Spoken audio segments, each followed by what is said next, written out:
আজ ৮ই মার্চ আন্তর্জাতিক নারী দিবস। এই দিনটি নারীর অধিকার, মর্যাদা এবং ক্ষমতায়নের প্রতি আমাদের শ্রদ্ধা জানানোর একটি বিশেষ উপলক্ষ। ১৮৫৭ সালের এই দিনে যুক্তরাষ্ট্রের একটি সেলাই কারখানায় নারী শ্রমিকরা ভোটাধিকার সহ তাদের মর্যাদার সঙ্গে সংশ্লিষ্ট বেশ কিছু সুনির্দিষ্ট দাবিতে আন্দোলন করলে তারা পুলিশি নির্যাতনের শিকার হন। ১৯১০ সালের এই দিনটিকে নারী দিবস হিসেবে পালনের প্রস্তাব করেন জার্মান নারী নেত্রী ক্লারা জেটকিন। ১৯১১ সালে প্রথম বেসরকারিভাবে বিভিন্ন দেশে দিনটিকে আন্তর্জাতিক নারী দিবস হিসেবে পালন করা হয়। এরপর ১৯৭৭ সালে জাতিসংঘ ৮ মার্চকে আন্তর্জাতিক নারী দিবস হিসেবে ঘোষণা করে। জাতিসংঘের সদস্য রাষ্ট্র হিসেবে বাংলাদেশও ৮ মার্চ নারী দিবস পালন করে থাকে এবং দিনটিতে নারী সমাজের আর্থসামাজিক উন্নয়ন ও তাদের মর্যাদা প্রতিষ্ঠার অঙ্গীকার ব্যক্ত করা হয়। আন্তর্জাতিক নারী দিবস কেবল একটি দিন নয়, এটি নারীর প্রতি বৈষম্য ও অন্যায় দূর করার জন্য বিশ্বব্যাপী সচেতনতার একটি প্রতীক।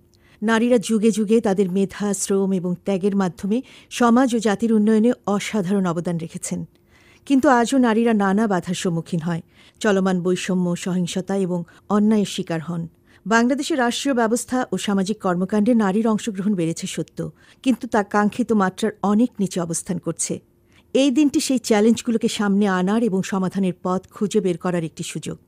এ বছরের প্রতিপাদ্য অধিকার, সমতা, ক্ষমতায়ন, নারী ও কন্যার উন্নয়ন আমাদের স্মরণ করিয়ে দেয় যে নারীর অধিকার এবং সমতা নিশ্চিত করার মাধ্যমে আমরা একটি সুষ্ঠু সমাজ করতে পারি।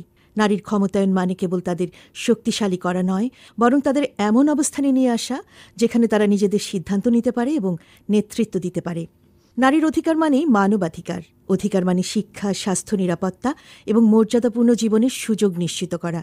আমরা জানি একটি সমাজ তখনই উন্নত হয় যখন তার নারীরা স্বাধীনভাবে তাদের ক্ষমতা প্রয়োগ করতে পারে।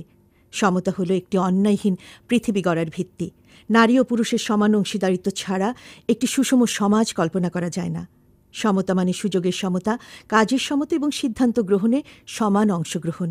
ক্ষমতায়ন হল নারীদের এমন একটি শক্তি প্রদান করা যা তাদের নিজস্ব জীবনের পথ তৈরি করতে এবং সমাজের নেতৃত্ব দিতে সক্ষম করে। ক্ষমতায়ন মানে প্রতিটি কন্যা শিশু যেন তার স্বপ্ন পূরণের সুযোগ পায় এবং প্রতিটি নারী যেন তার প্রতিভা বিকশিত করতে পারে। নারী দিবস আমাদের মনে করিয়ে দেয় নারীর ক্ষমতায়ন মানে শুধু নারীদের জন্য নয়, এটি সমাজের অগ্রগতির জন্য অত্যন্ত জরুরি। আমরা যদি সত্যিকার অর্থে নারীর প্রতি শ্রদ্ধাশীল হই, সমান সুযোগ নিশ্চিত করি এবং নারীদের পাশে দাঁড়াই, তাহলে একটি সুন্দর, সাম্যপূর্ণ সমাজ গঠন সম্ভব হবে। আমাদের মনে রাখতে হবে, একটি কন্যা শিশুর শিক্ষা কেবল তার নিজের জীবনের উন্নতি ঘটায় না, একটি পুরো পরিবার, এমনকি পুরো সমাজের উন্নয়নের জন্য একটি গুরুত্বপূর্ণ ভূমিকা পালন করে। নারী পুরুষের সমান অংশগ্রহণ ছাড়া কোনো দেশ বা জাতি প্রকৃত অর্থে এগিয়ে যেতে পারে না। আজ আমরা যে পরিবর্তনের স্বপ্ন দেখি তার শেকড় নারীর ক্ষমতায়নে নিহিত। জাতীয় জীবনে নারীর যথাযথ মর্যাদা ও স্বীকৃতি প্রতিষ্ঠার লক্ষ্যে সরকার জাতিসংঘ সিডৌ সনদসহ বেশ কিছু আন্তর্জাতিক নীতি ও সনদে স্বাক্ষর করেছে। এই নারী দিবসে আমরা প্রতিজ্ঞা করি এমন একটি পৃথিবী গড়ার যেখানে নারীরা তাদের পূর্ণ সম্ভাবনা অর্জন করতে পারে। আসুন আমরা নারীদের প্রতি সব বাধা দূর করি, সমতার জন্য কাজ করি এবং ক্ষমতায়নের শক্তিতে নারীর জীবনের আলো জ্বালাই। কারণ নারী এগোলে এগোই পুরো পৃথিবী। আমাদের মনে রাখতে হবে, নারীর উন্নয়ন মানেই বিশ্বের উন্নয়ন। শেষ করতে চাই এই কথাটি দিয়ে, নারী, তুমি আগুনের মতো, তোমার স্পর্শে গড়ে ওঠে ভবিষ্যতের পটভূমি। তোমার অঙ্গীকারে আলোকিত হয় পথ। তুমি সত্য, তুমি শক্তি, তুমি সমাজের প্রতিচ্ছবি।